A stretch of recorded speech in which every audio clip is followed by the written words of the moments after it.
Hi everybody, this is Marlene with Miami Ghost Chronicle Stories of the Supernatural, and recently I paid a visit to Pawleys Island, which is a small island that sits off the coast of South Carolina's Low Country, and I realized that this is the home of a very famous ghost story, which I'm going to tell you about very shortly, and also that this state is replete with such interesting and fascinating ghost stories. Here's a few of them.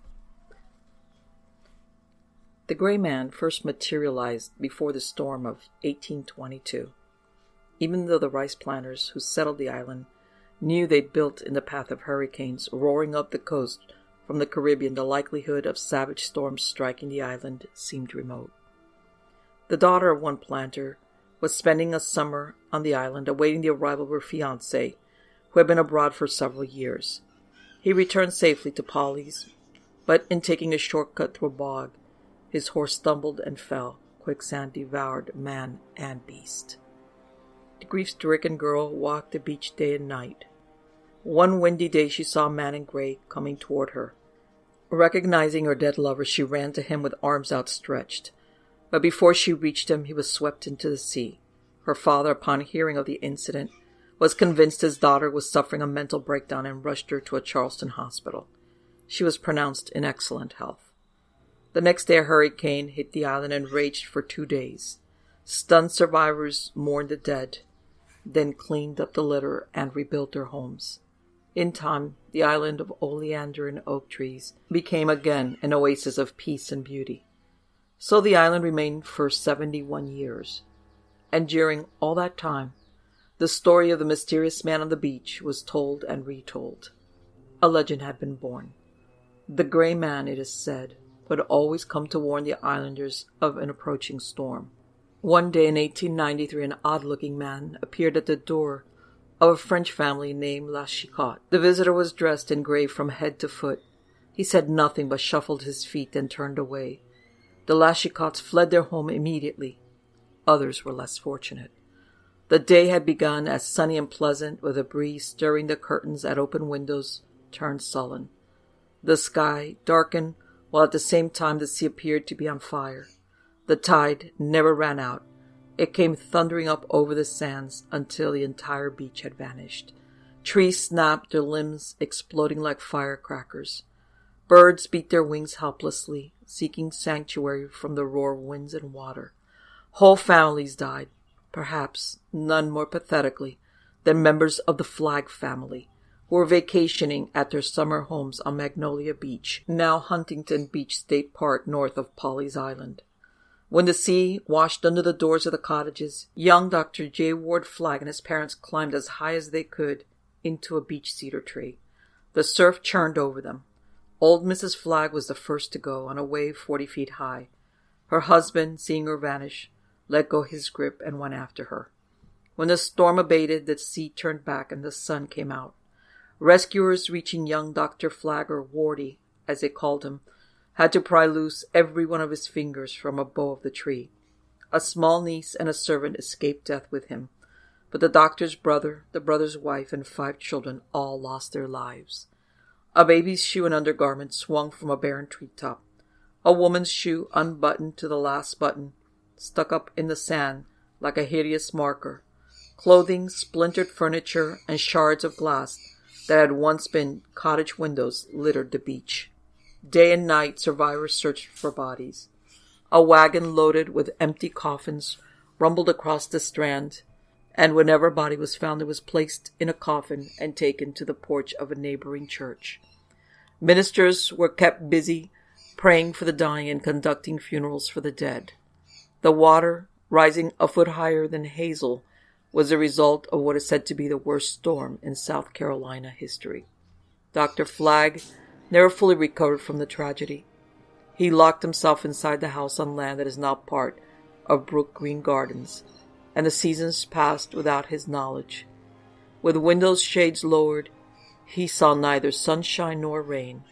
Friends tried to encourage him to leave the cottage, but he refused. Dr. Flagg's loyal servant, Anthony Doctor, who had survived the storm with him, kept house for him. Finally, the doctor did leave his house. There was no one else to tend to the sick of the area. He also served as postmaster, but whenever he could, he paced the beach, gazing out to sea and stooping to pick up articles washed in on the tide. He told Anthony that as he walked the sands, his mother, father, and the rest of his relatives spoke to him. Their voices brought him solace. Dr. Flagg passed away at the age of 70 on May 9th, 1938, and the short obit detailing his death described him as a prominent Georgetown County physician. It was noted that Dr. Flagg had lived alone since 1893, when a tidal wave which swept Magnolia Beach took the lives of his parents and several other kinsmen. It is said that even today, those persons keen of eye and ear may see the misty forms of the flags and hear the pitiful cries. And although the Coast Guard and the news weather station alerts residents of incoming storms, the gray man of Pawleys Island still makes his rounds, shuffling from cottage to cottage to deliver his warning. Is he the lover who was killed, or just a nameless shipwrecked sailor? Does it really matter? Unlucky in Love. The following story is about Alice Boleyn Flagg. She was the aunt of Dr. J. Ward Flagg, who you just heard his story about how many of his family perished that day in 1893. But this story begins many, many years before that. It's 1848, and Alice, her brother, whose name was Dr. Allard Flagg, and their widowed mother moved into the hermitage at Murrells Inlet. Alice loved the plantation house, with its imposing white pillars, wide brick steps, and large rooms, which were light and airy. The building of imperishable pitch pine had taken 4 years to build.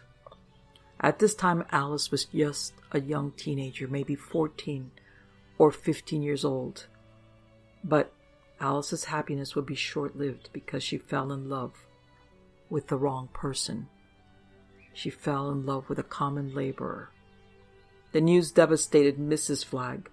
Ever conscious of the family's place in South Carolina aristocracy, she warned her daughter, "Child, he is beneath our station. He will disgrace our family name and bring you nothing but unhappiness." Her voice was hard and sharp. Alice turned to her brother. "You heard her," said Dr. Allard, as everyone called him. "He's nothing but a common laborer." He lit his pipe and stared at his sister above the flame of the match. The muscles of his face tightened. "Mother and I forbid you to see him." But Alice did see him, many times in a grove of oak trees far from the house. It became their secret trysting place. One afternoon, Alice told her lover to come to the house the next day. She'd be alone. Her mother would be in Charleston, and her brother would be attending several critically ill patients. He came, a tall, slim man with erect bearing and a kindly, reassuring face. From his pocket he brought forth a tiny box, took out the diamond ring, and slipped it on her finger. The gem caught the light, reflecting in its long silver rays. Alice and her lover embraced. At that moment, Dr. Allard walked into the room. "Get out!" he roared. Alice watched her lover stride from the room, but made no attempt to follow him. Her brother drew near and stood silently before his sister. Then he pulled the ring from her finger. "Alice," he said in a voice now calm and composed, "you will break your mother's heart, and mine too, if you marry that man." He paused and turned the ring in his fingers. "But he has given you this ring. It is not mine to dispose of. If you'll wear it on a ribbon concealed in the neck of your dress, Mother will never know." Alice nodded and fought back the tears. Early one morning, 2 weeks later, Mrs. Flagg discovered the ring on the chest in her daughter's bedroom. She shook Alice awake and demanded an explanation. When none was forthcoming, she screamed invectives at both Alice and the absent lover. Alice pulled the bedclothes high up under her chin. She felt sick. Then the door banged open and Dr. Allard entered the room. He noticed the ring on the chest. "Mother, you've had a restless night," he began. "Come along now and let me give you a sedative." She went willingly, supported by her son's strong arms. As their footsteps receded down the hallway, Alice knew that she could no longer remain in the house. She would be sent away to a boarding school in Charleston. Her mother and her brother had discussed that possibility at one time. Alice buried her face in her pillow and wept. Dr. Allard drove his sister to Charleston, the carriage jouncing over broken sections of roadway, and the steamer trunk rattling in the rear. The trip, a distance of about 80 miles, took 4 days. At first, Alice was excited by the sights and sounds of the city.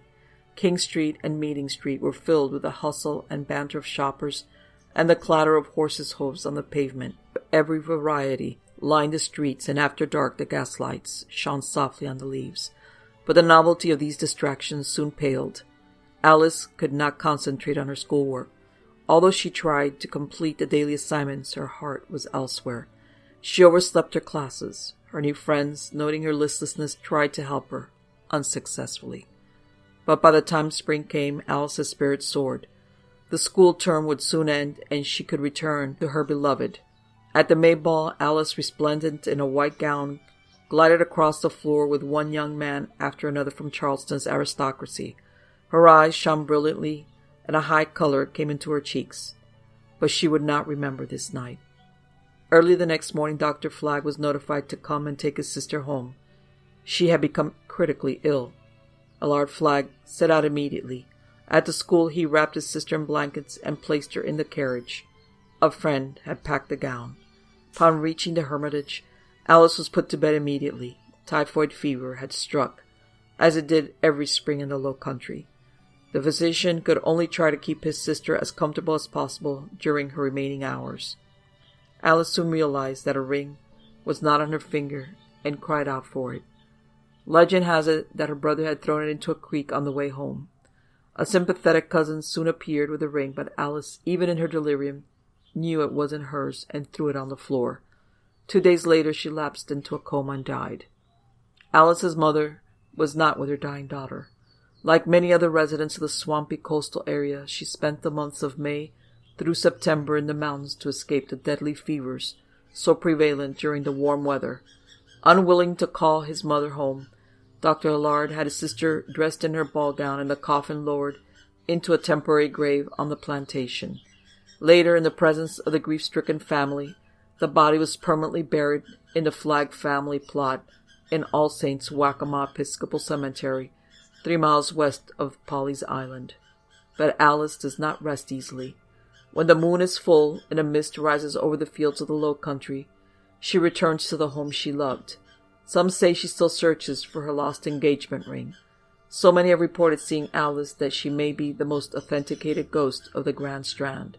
She always appears in her beautiful ball gown. Since 1910, the Wilcox family has owned the antebellum home.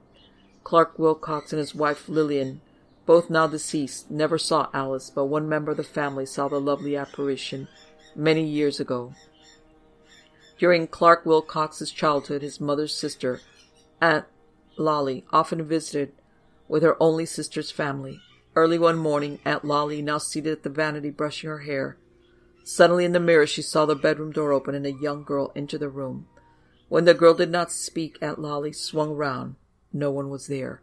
Hairbrush in hand and screaming, the woman flew down the stairs. She never slept in that room again. Through the years, a number of superstitions have arisen about Alice. Young people say that if you walk 13 times backward around the grave, you can commune with her spirit.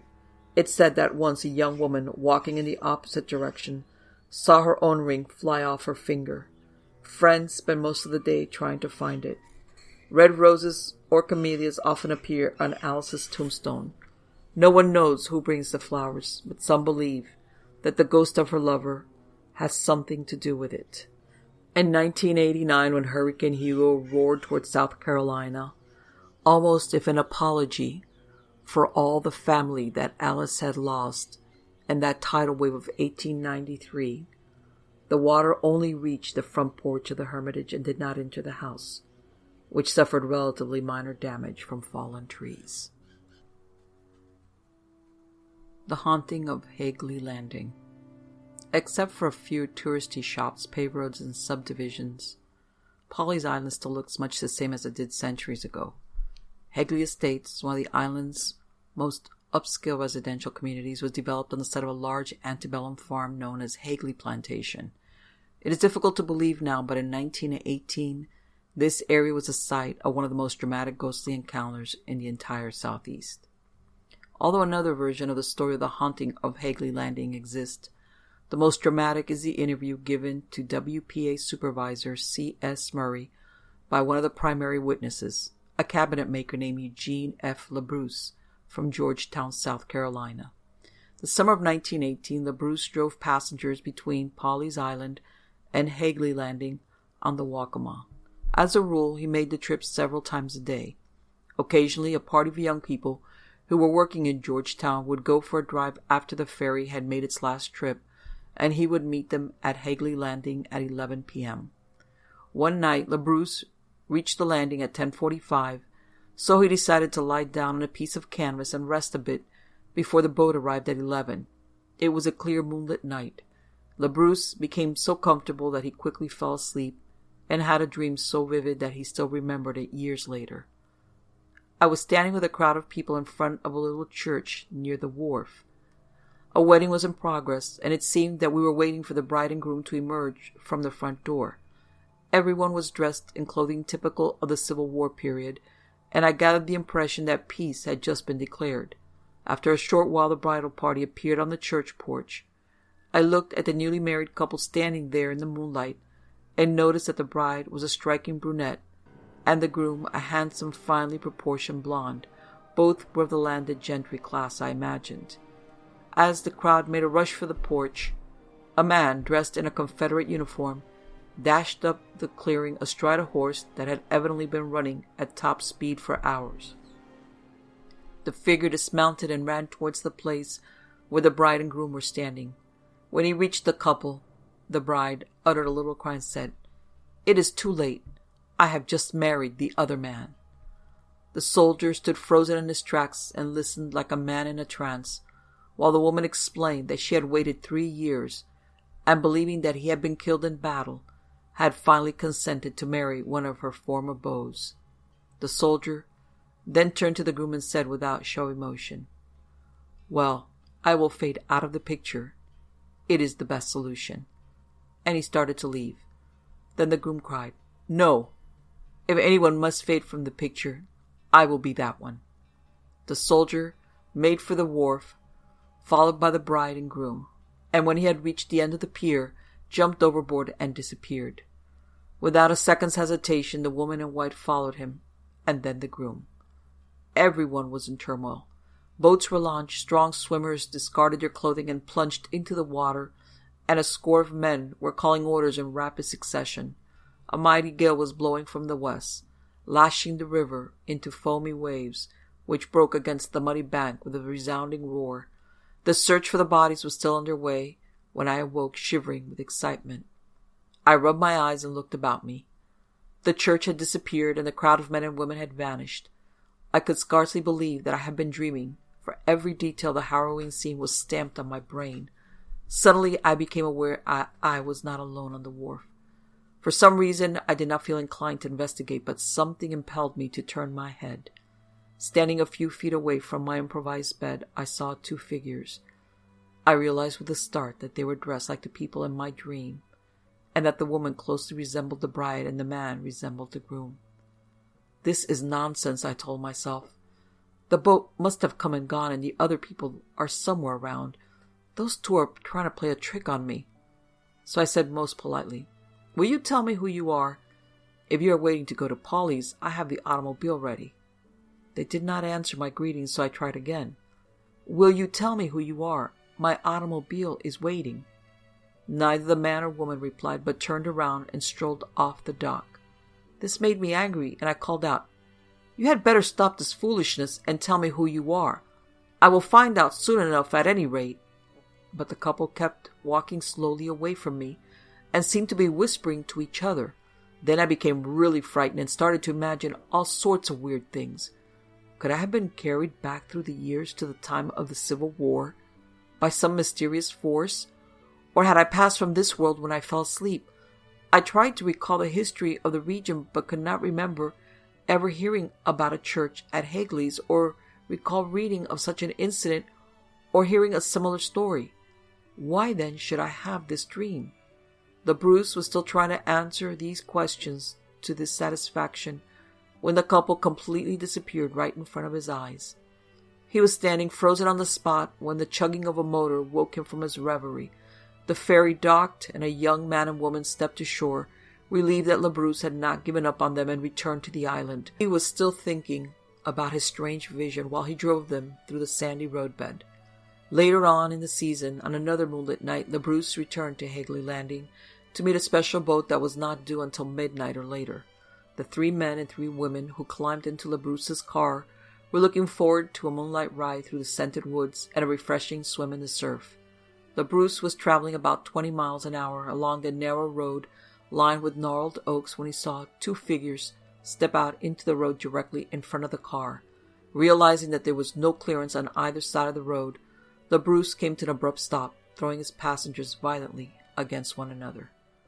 Ignoring the complaints of his passengers, LaBruce watched transfixed figures slowly walking arm in arm along the road. He recognized them as the brunette bride and the handsome groom of his dream. The couple spoke quietly to each other, completely oblivious to the car. LaBruce took his eyes off the road for just a second, and when he looked again, the couple had disappeared. LaBruce once again turned his attention to his passengers. He explained that he had come to a sudden stop to throw the boys and their girlfriends together so that they could become better acquainted. Then he accelerated the engine to 40 miles an hour and headed for the beach. When they reached the beach, everyone left the car except the girl who had been sitting beside him. She told her friends to run along because she had something to say to Eugene. The girl turned to me. "Eugene, I want you to tell me why you stopped the car so suddenly by the ferry landing." "Oh, I just wanted to have a little fun," I replied. "I thought it best to stick to my original story." "You needn't tell me that. I know why you stopped." My heart was beating faster and faster. Perhaps this young woman had seen the same figures. In this case, why, nothing was the matter with my mind, and probably 2 real ghosts had appeared, but I would not give myself away. "I told you why I stopped. Why don't you believe me?" I countered. "Because," and she averted her eyes, "you know you saw a man and a woman in the road." "I did not see anyone," I said in what I thought was an indifferent tone. "You can't fool me, Eugene. We both saw those people." "If we did, no one else in the automobile saw them," I asserted. "That makes no difference. I saw them, and you did too. Or you would have never slammed down the brakes like you did." There was no use pretending any longer. "Yes, I saw them," I said evenly, "and I barely missed killing them at that." Instead of telling the girl that he had dreamed about the 2 spectral figures just a few weeks earlier, LaBruce pretended that he had never seen the man and woman before. Although he never saw the ghosts again, LaBruce firmly believed that they still strolled the wooded paths around Hagley Landing on bright, moonlit nights. Nothing remains of Hagley Plantation except for huge oak trees hundreds of years old and abandoned rice fields by the river. After the Civil War, the plantation chapel was dismantled. The lumber and oak stalls were donated to the Prince Frederick P.D. Episcopal Church, and the stained glass windows were given to the Prince George Winya Episcopal Church in Georgetown. In fact, the memory of Hagley Plantation is kept alive primarily because of the events of 1918. To this day, some people report sightings of the ghostly trio along Hagley Boulevard and in the woods around Hagley Landing. This is the story of the ghost of the Crab Boy as told by someone who lived in the area. When I was a child, we lived in a big wooden house right on the seashore at Murrell's Inlet. Sometimes, early in the morning, we would hear faint but urgent screams coming over and over from far down the creek toward Drunken Jack Island, behind what is now Huntington Beach. My mother, who didn't stand for any such nonsense, always said it was just a peacock calling from a distant farmyard. But the Gullah woman who helped my mother in the kitchen told us children that it was the ghost of Crab Boy crying for help. They called such spirits of children who had died unnatural death drolls. The saltwater creeks and marshes between sandy barrier islands like Huntington Beach and the mainland seashore are full of sea life. This sea life becomes delicious seafood for those who know how to catch it. Oysters, blue crabs, and clams all make delicious eating, But the greatest delicacy of the marsh is the stone crab, with sweet juicy meat in its giant claw. Catching stone crabs requires a very different technique than catching blue crabs, however. Stone crabs do not swim in and out with the tide. They live deep in burrows in the mud banks along the creeks that are only exposed at low tide. Catching a stone crab requires a highly skilled technique and a lot of courage. That giant claw that is so delicious to eat on can crush a finger with little effort. The best way to catch a stone crab is to wait for low tide, then walk along the edge of the creek looking for stone crab burrows. When you see one which is just about as big, round as your fist, you slowly slide your hand and arm way into it until you feel the crab with your fingers. Then you gently grab the crab just the right way and slip it out of the burrow and into your bucket. If the crab senses danger, it will wedge itself in its hole with its leg and shell and attack with that giant claw. Now, this method has been carefully explained to me. Don't you understand? I would never try it myself, not after growing up hearing stories of Crab Boy. No one ever seemed to know what Crab Boy's real name was. He wasn't from around here. He came down to stay with his relatives that lived here at Murrell's Inlet, near the shore behind Drunken Jack Island, on land that is not part of Brook Green Gardens. Crab Boy's relatives took him along as they gathered their bounty from the creeks. He learned to cast a shrimp net and to gather oysters carefully so as not to cut himself under razor-sharp shells. His uncles warned him repeatedly, however, never to try to catch stone crabs the way they did until he was much older. Did he listen? Of course not. One day, when the tide was just past its low point, Crab Boy was exploring the maze of creeks by himself when he saw a perfect stone crab hole. He had seen his uncles pull crabs out so easily that he was sure he could do it too. He crouched down to the thick, dark mud surrounding the hole and slowly reached in further and further until nearly his whole arm was extended into the burrow. Finally, his fingers touched the hard, sharp creature. As he tried to slide his hand under the shell, the crab grabbed his finger with its crushing grip. The boy screamed in pain and tried to yank his arm out of the hole. It wouldn't budge. The crab had wedged itself solidly in the burrow and would not release its grip on the boy's finger. Crab Boy screamed louder and louder for help. His relatives heard his cries and began searching for him, but in the maze of creeks and marshes his cries seemed to come from every direction. His frantic relatives searched and searched until the rising tide stilled his cries.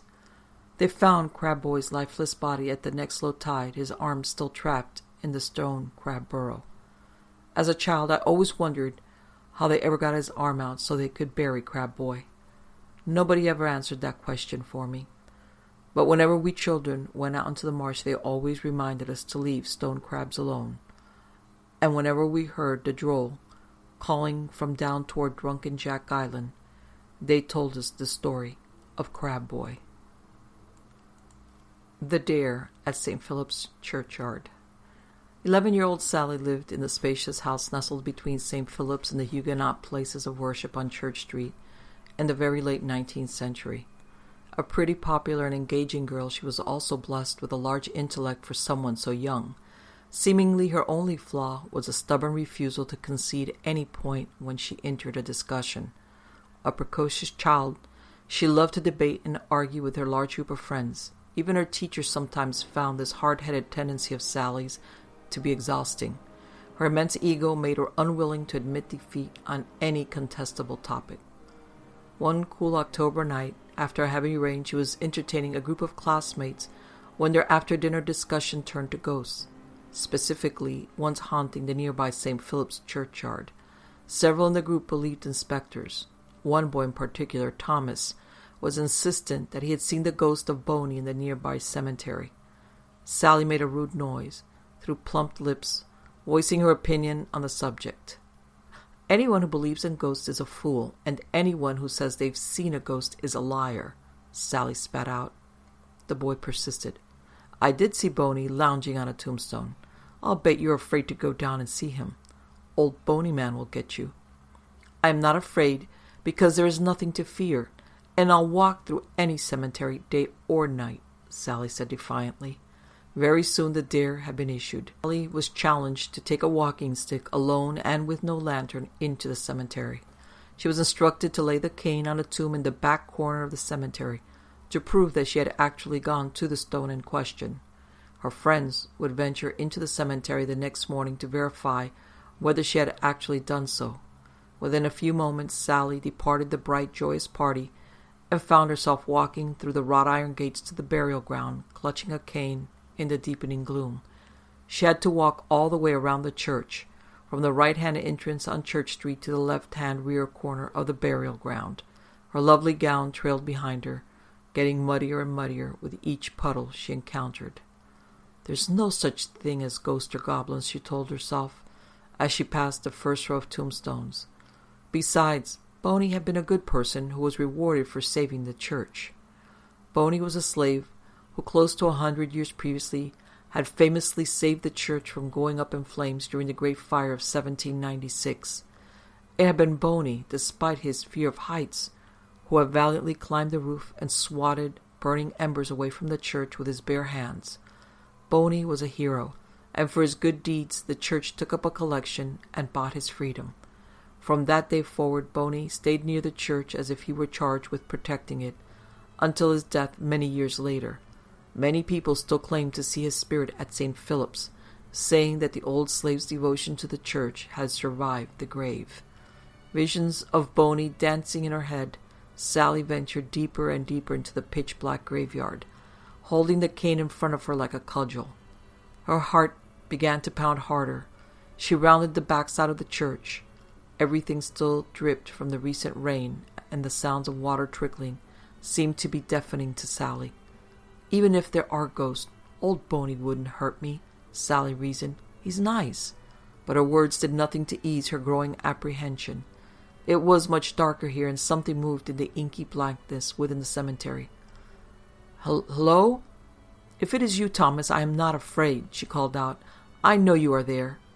Her only answer was a wet rustling sound, which seemed to be getting closer.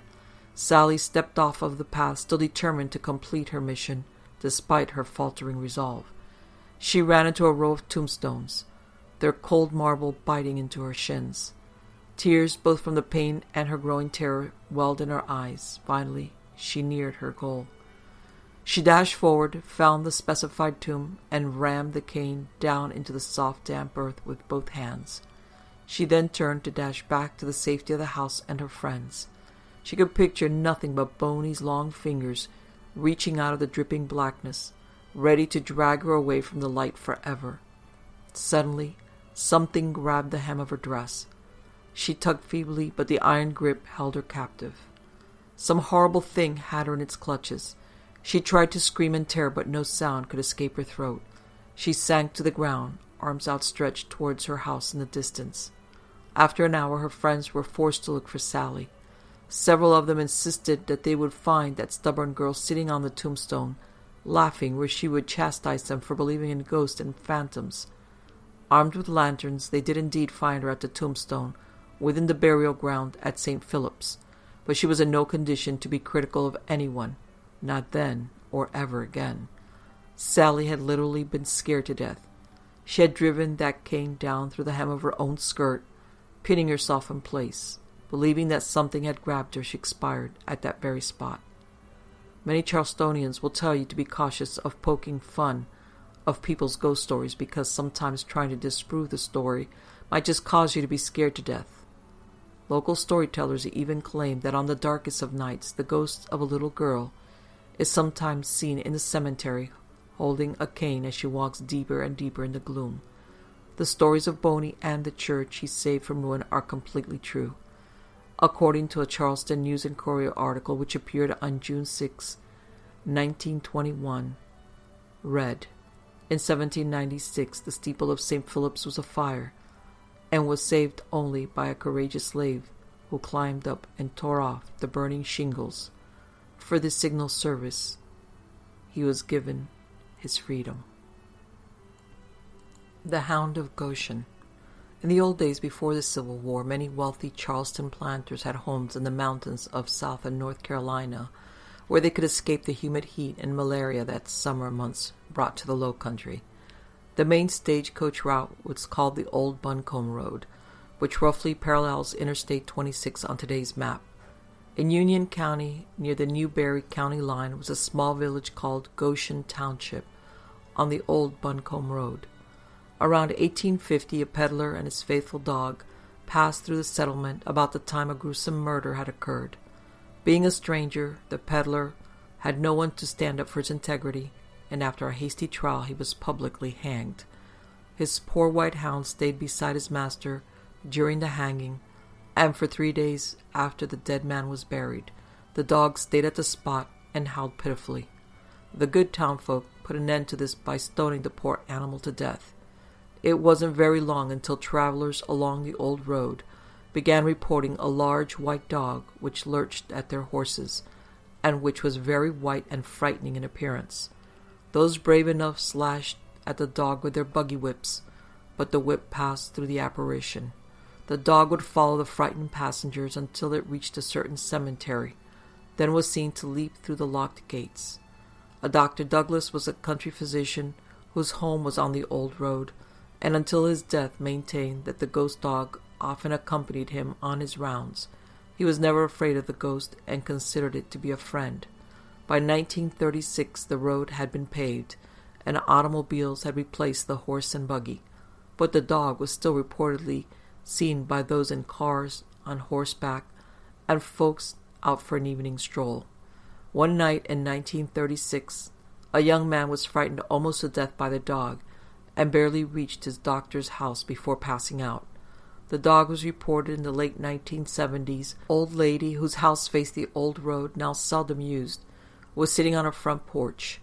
She saw a large white dog come into her yard, increase in size, and leap towards her. She fainted dead away, but was able to recount her story when she recovered. The last reported sighting was in 1998, so the dog still roams the road. Footnote: a deathbed confession by an old man in the 1880s proved the innocence of the peddler.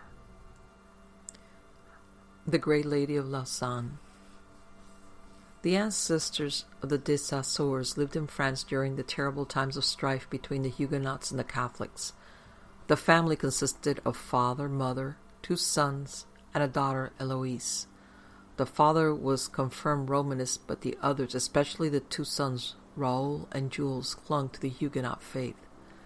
One day the father, returning home unexpectedly, found Eloise in company of a young Huguenot, whom he deemed especially objectionable. Seized with fury, he would have slain the young man with his dagger had not Eloise thrown herself before him. Though the youth was permitted to depart, the father, enraged, confined Eloise in a strict convent, and despite her gentle spirit, she called down the curse of heaven on him. Eloise languished and died in the prison-like place within the year, and the mother, bitterly reproaching the father for his cruelty, followed her. The father, remorse, sought surcease in suicide by plunging his dagger into his chest, but he remained alive long enough for the arrival of Raoul and Jules, whom he failed to recognize.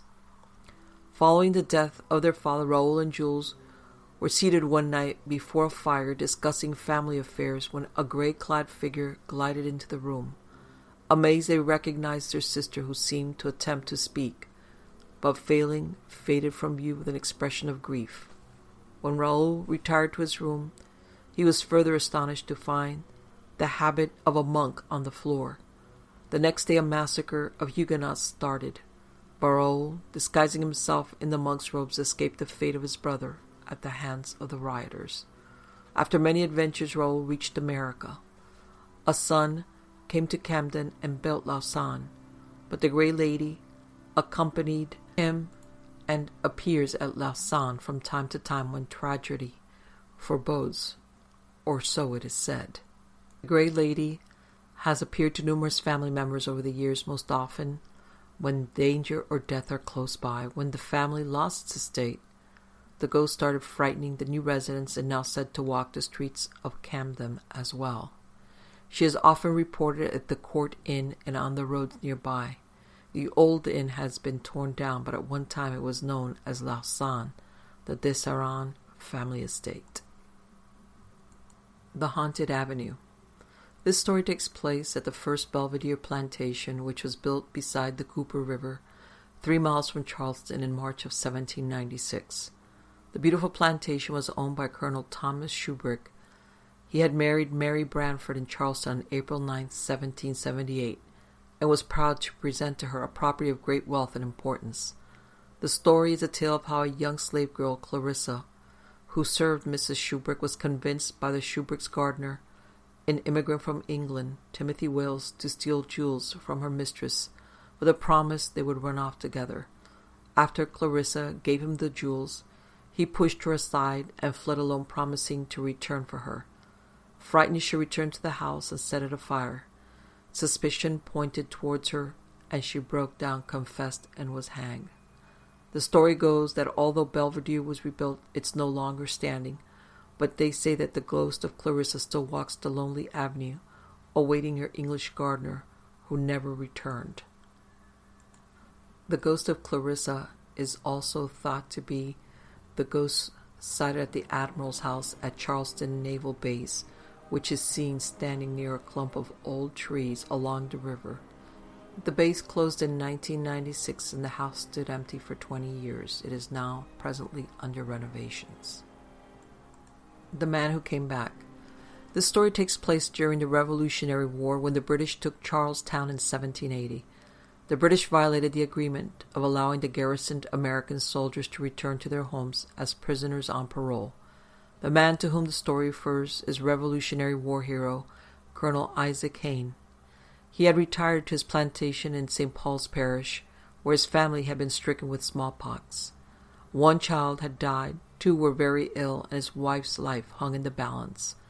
In the midst of all this despair, Colonel Hayne was summoned and forced to go to Charleston to report to the British and to answer the query, "Will you or will you not become the subject of His Majesty?" Under the stress he signed because he was told that he never would be asked to draw arms against his country. He was allowed to return home to his dying wife. After her death, the British ordered him to join their army with threats of imprisonment unless he agreed. He was also being asked by Charleston patriots to become their leader. He agreed. Not long after, he was captured in an engagement and was taken prisoner in Charlestown. He was tried for treason, declared guilty, and was condemned to be executed. A huge protest occurred for his release, but the British was bound to set Colonel Hayne as an example. The execution day dawned, and Colonel Hayne, accompanied by some friends, walked through the streets toward his end. Mrs. Perronneau, his sister-in-law, cried out to him, "Return to us, return to us." "I will," he said, "if I can." He was hanged to his death a few minutes later. The story goes that his ghost returned for almost 100 years, till the beginning of the Civil War. The Legend of Fenwick Castle. This story takes place at Fenwick Hall Plantation, built on John's Island. Its owner was Edward Fenwick, a loyalist, and at the onset of the Revolution fled to New York, where he died in 1775. He built this huge mansion to resemble their family castle in England, where the title of Lord Ripon came to him. He was known in the area for his import of fine English thoroughbred horses. This story is about his 17-year-old daughter, Anne Fenwick, and her love for the horses and for the groomer Tony. Annie went to ask permission from her father to marry Tony, but Lord Ripon flatly refused. She tried again several weeks later, but met the same tone. Anne and Tony decided to elope, so they chose a night, made their way to the marshes of the Ashley River, only to discover there were no boats in sight. They would have to wait till dawn. They found an abandoned cabin where they decided to wait out the night. With the dawn came their discovery by Lord Ripon and his men. Upon their return to Fenwick, Anne told her father that she was Tony's wife since the day before, when Reverend Mr. Marshall had married them. Lord Ripon, filled with anger, ordered that Tony be placed atop a horse and a rope placed around his neck. He then placed a whip into Anne's hands and forced her to strike the horse. Upon seeing her husband swaying from the big oak tree, she screamed his name and then collapsed. She was carried into the mansion, and upon reviving, she called for Tony. No one was able to convince her of the terrible event that had taken place. The years passed with Anne still calling out for Tony. Her search continued until her death, or did it? Story goes that Anne's footsteps can still be heard as she passes up and down the hallway of Fenwick Castle, always followed by the mournful cries of Tony, Tony, Tony. Fenwick Castle was occupied by Edward Fenwick and his ancestors until the Civil War. The house with the race course and gardens fell prey to neglect. For many years it remained a haunted ruin, feared and shunned by all. In the late 1950s to early 1960s, Fenwick Hall was fully restored and is now one of the showplaces of the Low Country. The Fateful Handkerchief. Why would a young couple marry and then never spend one night together? For as long as Ruth could remember, she had been in love with the handsome Francis Simmons. During the summer of 1796, Francis hosted an oyster roast at his plantation on John's Island. It was there that Ruth had introduced him to her closest friend, Sabina Smith, not realizing that Francis was to fall in love with her instead. As the weeks passed, Ruth knew that she had to do something. Determined not to give up so easily, she told Francis that Sabina and Dick Johnston were to announce their engagement soon. Heartbroken, he stepped aside. One day, as Francis was calling on Ruth, he showed her a handkerchief that his favorite departed sister Anne had embroidered with his initials. He had said, "Wouldn't you like to have such beautiful initials?" The next day, Rollins Lowndes sent for Francis to speak of the proposal to his daughter. Francis, thinking that Sabina was lost to him forever, went along with it. The day before the wedding, as Francis was walking down Church Street, he passed the Smith house just as Sabina was walking up from the garden. During their chance meeting, they both learned the heart-wrenching truth. Sabina had told him that she never had any intentions on marrying Dick Johnston. Only then did Francis know he had been conned. He was taught at an early age by his mother that a man's word was his honor, and a woman's name must never pass his lips except in respect. Honor was more important than life. Even though he had been tricked into marriage by a woman he did not love, he was still honor-bound to go through with it. That day, Sabina told Francis that she would never marry. Francis swore that Ruth would only bear the title of his wife legally. On November 15, 1796, in Charlestown, at the home of the bride's father, Francis Simmons and Sarah Ruth Rawlings Lowndes changed wedding vows. After the wedding, the bride and groom went to their new town home at 131 Tad Street, which was given by Rollins Lowndes to his daughter. Upon arrival, Francis escorted Ruth to the entrance, then bid her good night. He never lived at 131 Tad. Instead, he lived at his plantation on John's Island until he purchased the property at 14 Lagar Street. He tore down the existing structure and built Brick House, where he died 20 years after his marriage to Ruth. Francis made good on his promise to Sabina, for Ruth was never truly his wife. The story goes that even though there is no house now at 131 Tad Street, there are still handsome brick columns that mark the entrance to a long, narrow alley, and it's here that in the late hours of the night, when Charleston is asleep, one can hear the pounding of horses' hoofs and the rumbling of wheels as though a coach is passing in the alley. Old-timers say that it is only Ruth Simmons driving to her empty marriage bed. Sabina Smith never married, and she died before Francis.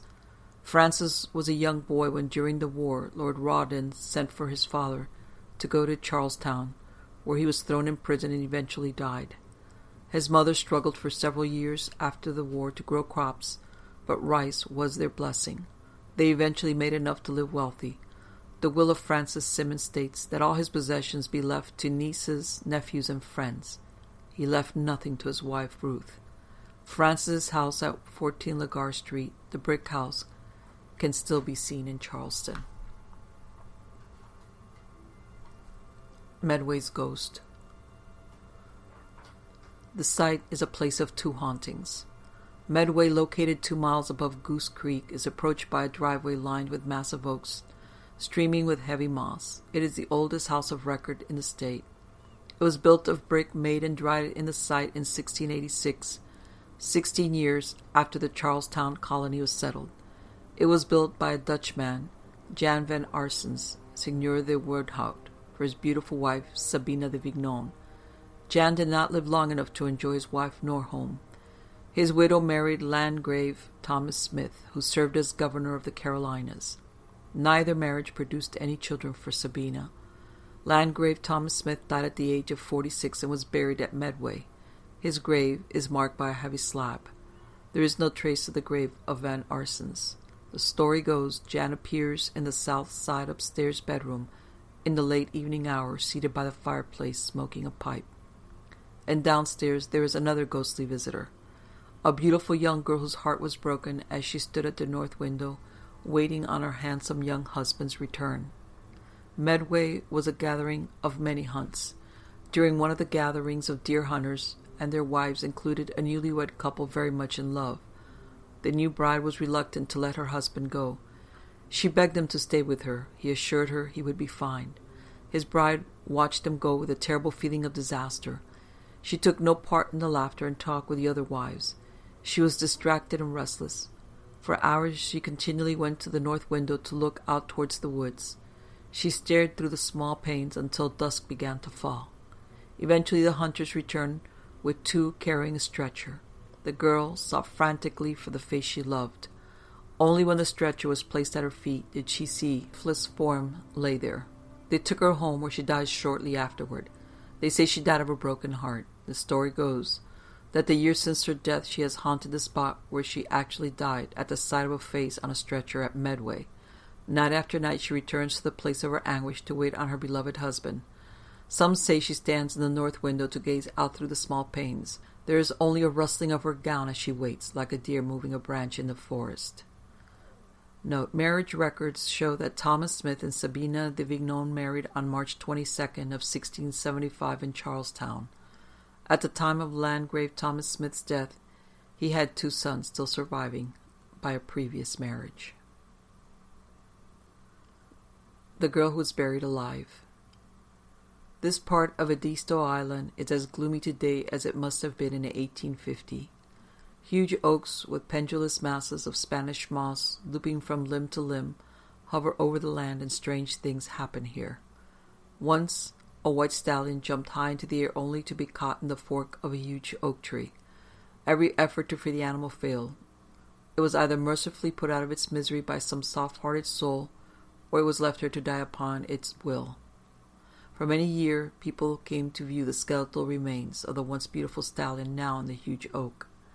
The Edisto Presbyterian Church was designed and built in the early 1830s by James Curtis, a Charleston architect. It looks today much as it did then. The graveyard that surrounds the church on 3 sides dates back to the 18th century, and the names on the grave markers are evidence of prominent South Carolina families who have been buried there, many having died of diphtheria. The names including Eddings, Mickle, Seabrook, LaRoche, Hopkinson, Lagar, and Whaley. Diphtheria was a common disease during the 1800s. The first effective antitoxin was not developed until 1890. This deadly, highly contagious disease spread throughout the barrier islands of South Carolina in 1850. In July 1850, a young girl, while visiting the home of a planter family on Edisto Island, awoke feeling ill. When the doctor saw the telltale yellowish-gray patch that was upon her neck, he knew it would not be long before the beautiful young lady drew her last breath. Not long, the girl fell into a coma so deep that word mistakenly came from the physician that she had died. As there were no artificial preservation of dead bodies on Edisto Island before the Civil War, it was a practice to bury the dead as soon as possible after their demise. So word was sent to neighboring plantations that the girl's funeral would be held that very afternoon. As the people of Edisto Island prepared to attend the funeral and burial of the girl, loving hands prepared her body and dressed her in the pink dress that had been her favorite. After the funeral was held in the sanctuary, the body was placed in a marble mausoleum behind the church, under a canopy of oaks and pines. The tomb door was a broad, flat, thick piece of marble hinged on one side. It was closed and locked. In the amber glaze of the afternoon, the mourners left the cemetery, walking among the marble forms of cherubs, urns, and other symbols of eternal sleep. Just before leaving the burial ground, some turned for one last glance at the mausoleum with the family name, J.B. Lagar, carved above the door. The sepulchre lacked columns, but it could have doubled for a tiny Greek temple. Some 15 years later, one of the men of the Lagar family was killed in an accident. His body was prepared for burial and taken to the church, where his funeral was held. When the heavy door to the family mausoleum was opened, so that the remains of his body could be interred, there, to the horror of the members of the family, was a skeletal frame of the young girl who had been buried earlier. From the position of her remains, it was clear that she had been buried alive, and at the time of her actual death she had been trying to escape from the mausoleum. The family felt the horror the young girl must have felt when she came out of her coma and realized that she was trapped, and the panic that must have driven her to try, without hope, to escape. The man was entombed, as were the skeletal remains of the young girl. It was several weeks before any of the family returned to the mausoleum. When they did, they found the door to the vault standing open. The door was closed again and fastened in such a way that it seemed impossible that it could ever be opened again. However, in a few weeks, an elder of the church discovered the door standing open again. For more than 100 years, it was impossible to keep the doors to the mausoleum closed. About 30 years before, the door was once again attached in such a way that it was concluded it would be impossible for it to be opened except with certain heavy equipment. But a few days later, the door was found not only open, but it had been removed from its hinges and lying on the ground. Once more it was replaced and with heavy chains locked into place. Yet still it was found open. Today vines grow in the cracks of the marble mausoleum, spider webs and wasp nests festoon the doorframe, and the stubborn marble door lies broken into 3 pieces on the grounds at the vault entrance. The story goes that word spread throughout the area that the spirit of the young girl who had been buried alive would not allow the door to remain closed, so that no one else could ever be buried in the tomb as she had been, when she was still alive. The Ghost of Eddington Beach. In the years prior to the Civil War, when Edisto Island planters became millionaires from the production of Sea Island cotton, they built and maintained beach houses on Eddington Beach across a tidal creek from Edisto Island. Eddington Beach had a wide sandy beach where conchs, whelks, cockles, and other fabulous seashells washed up with each tide. The houses of the planters faced the sea, and they had all the same architecture. They were all 2 stories, had a brick chimney on each end, many windows, and a house-length porch on the beach side. It was during this time that Mary Clark, a daughter of one of the wealthy planters, became engaged to a Captain Fickling. The engagement was no surprise to Edisto Islanders, for both Mary and her fiancé were descendants of old island families, and they had been childhood sweethearts, so no expense was spared as plans for the wedding were made. Finally, the wedding day was at hand, and the bride, on the arm of her father, walked under a canopy of native vegetation, which included green myrtle branches and water spider orchids, as she made her way down the aisle of St. Stephen's Church.